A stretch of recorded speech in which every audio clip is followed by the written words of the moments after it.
Welcome back for Chapter 2, Motion in One Dimension. So we're talking about kinematics here. This is an introduction to kinematics. Kinematics describes motion itself. It's the study of motion. So we're going to talk a lot about 4 or 5 major things, such as distance, speed, acceleration, and time. So those are going to be our hot topics. Dynamics refers to the changes in motions. We'll discuss more of that in Chapter 4. So to begin describing motion, we have to talk about this idea of displacement. Displacement is defined as delta x, this fun triangle right here. It's called a delta. And it is defined as the line between 2 points. So let's say I am a bee and I'm flying around like crazy in circles, buzz, buzz, buzz. And I start here, I land over here. The displacement is the shortest distance from point A to point B. And this can be also written in an equation. The change, or delta x, is defined as the final position minus the initial position, or my final displacement minus my initial displacement. Here it's going to matter whether I'm talking about positives or negatives. So in physics, we define distance as a number line. So if you remember the number line, we have 1 and -1. So on the right-hand side is known as my positive area. Positive area. And on my left-hand side is known as my negative area. This is the same, this is the same as distance. So on the right-hand side, it's known as a positive displacement. And on my left-hand side, it's known as my negative displacement. And if I was going in a different direction, up and down, it would be up as my positive and down as my negative. So keep that in mind for the future. Do not confuse displacement and distance. I know I just kind of talked about distance and displacement. Distance accounts for all lengths traveled, no matter direction. There's this word vector. If you've seen Despicable Me, which I hope you have, Vector is the name of the villain who has, as he talks about, magnitude and direction. So direction is going to matter here in terms of vectors. So displacement means my magnitude and direction. So positives and negatives are going to matter here. Remember, we want to be as descriptive with our numbers as possible. So to continue forth, speed and velocity. We're going to talk about average speed first. Average speed is my total distance over total amount of time. This is going to be different from instantaneous speed. So keep that in mind. So average speed, just like up here, distance means just my magnitude. So speed means just my magnitude. We want to be more descriptive, so we want to talk about velocity. Velocity and speed are not necessarily the same thing, as velocity includes direction, whether I'm going 5 meters to the positive direction or if I'm going 5 meters to the negative direction. Just like in displacement, we're talking the same thing here in velocity. So displacement over time traveled. So to define this in a symbolic form, we have this formula here. Velocity, or average velocity, that's what that line on top means, is average. Average velocity is my change in displacement over my change in time.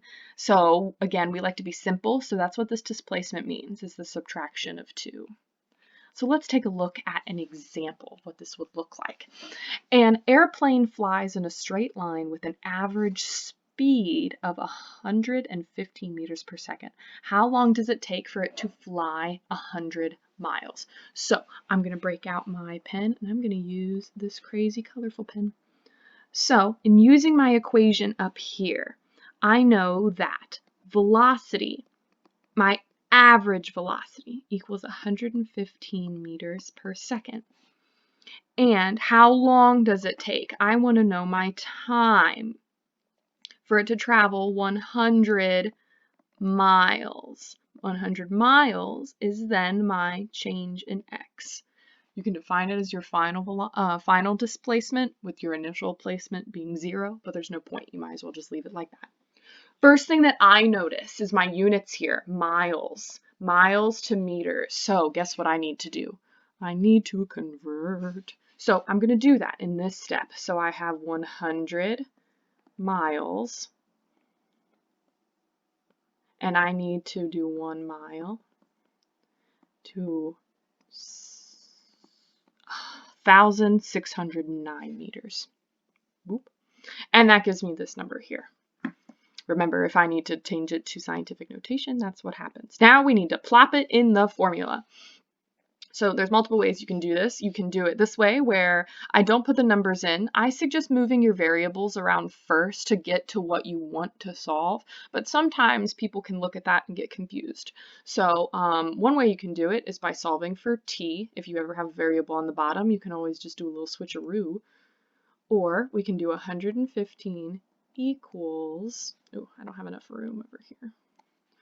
So let's try it again. 115 equals my 1.609 times 10 to the 5th over t.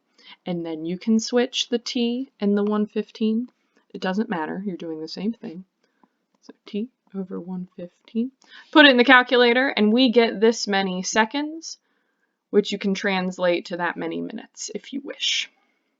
Does not matter because it doesn't specify in the equation what I want out of it. Neat. All right, let's look at another one. Or actually, you could do that by yourself. Okay, great. Let's talk about acceleration. So average acceleration is now the change in velocity, which means if I'm talking about displacement, I'm talking about velocity, that means acceleration depends on my direction. So if you notice up here, we got a positive answer, which we wanted because we're talking about time. If you get a negative answer for time, you did something wrong. So you got to watch out for stuff like that. Also, I wanted to mention the units up here because I forgot. This is in meters. This is in meters per second. How the heck do we get seconds? Well, I'll show you. Meters over seconds. When I divide by a fraction, that's like multiplying by the reciprocal. Hey, you remember that? So meters times seconds over meters cancels out the meters, and I'm left with seconds. That's how you know you did it right. Do you have time for that sometimes? No. But when you do these equations, you should always end up with the unit you want. So that's a fun fact. Down here, we have velocity. We're talking about direction, which means this is also a vector. So that's a vector. That's vector. Displacement's a vector. Awesome, awesome, awesome. Here's that equation, my change in velocity over the change in time. So again, you should be able to just plop these in your equations and it'll give out an answer. Let's talk about this one because I get a negative answer and that's interesting to me.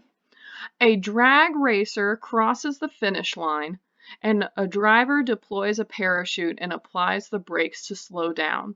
As the figure below illustrates, the driver begins slowing down when your initial time is 9 seconds and your initial velocity is positive 28 meters per second. My final time ends up being 12 seconds, and it has reduced to 13 meters per second. What is the average acceleration of the dragster? I already know immediately I'm going to get a negative answer because I have slowed down.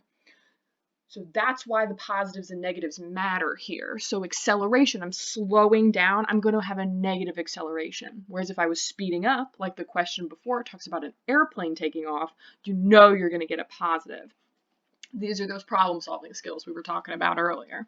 So then you already have the labels, so you should be able to just plug and chug. Okay, I just wanted to talk about why we expect a negative answer here. Let me talk about units really quickly. I end up getting meters per second all over seconds. So how does that give me meters per second squared, you say? So the seconds and seconds on bottom, if we're talking about fractions, I just don't have that much room. Meters per second times 1/2 gives me 2 seconds on the bottom, as in seconds times seconds, which gives me seconds squared. So that is how you get the unit for acceleration, meters per second squared. All right, these all lead us to the kinematics equations. These are the big ones. The other ones before are more of definitions.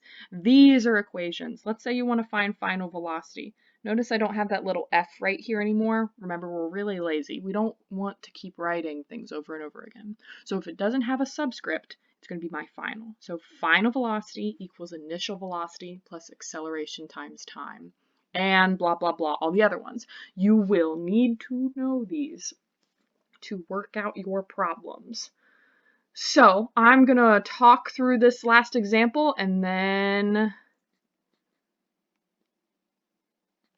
I have 2 other things to do.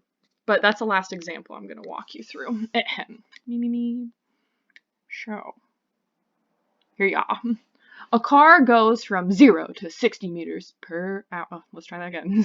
60 miles per hour with an acceleration of 2.35 meters per second squared. How much time does it take? So, I automatically see I've got miles per hour. I don't want it. I want to put in meters per second. So boop, that happens right there.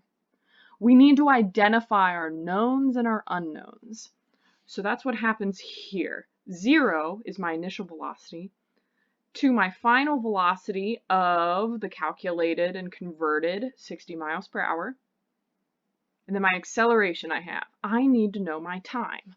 Great, so I look up in this equation. I need at least one unknown and everything else to be known. So I know I don't have any displacement information, so I know I'm not going to have this one or this one or this one. Wow, great, that leaves us with that first one because it doesn't have an x value in it. Okay, and plug and chug. Ta-da! Notice they solve for it here first. This might be one where you want to put the numbers in, so I will do that over here. So 26.82 equal. It's really hard to write this way. Let's try that again.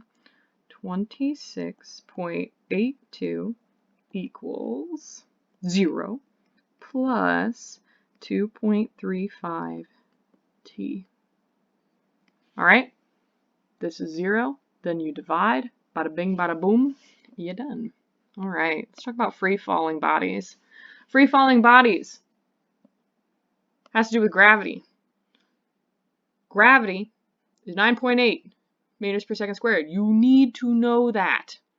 When I am talking about gravity, gravity pulls down. It pulls towards the center of the earth, technically speaking. But for our purposes, it's down. So this is actually going to be negative pretty much all the time every day. So that, as you notice in this solution example, they make it negative. But everything else stays the same. We have the displacement known as y here. Why do you think that? Because when we're talking about free-falling objects, we're talking about the up and down direction, or the x or the y direction. So y direction, x direction. Look at that. It's a coordinate plot. Okay, here's some more worked examples for you to peruse on your own. We're also going to be talking about graphically analyzing velocity and acceleration.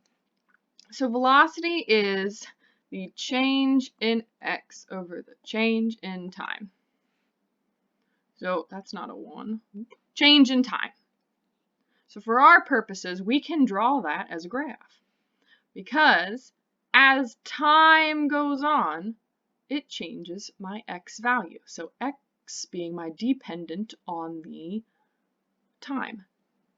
So time is always going to be my axis down here, and then my displacement for velocity will be up there. Please look through this section. I'm not going to really go over that. I am going to mention that if you do recall from previous math classes, slope is the change in my dependent over the change in my independent. So look at that, it's the same. So my slope for a x for a displacement versus time graph, or will be my velocity. So that's really cool. I'm going to talk about these for a moment. Lastly, consider these to go over the details of the graph during class. So that's me. That's class right now. X. It is decreasing and then it's increasing. So let's talk about what that means. As I am decreasing my distance, what does that mean about my velocity? That means I'm probably slowing down.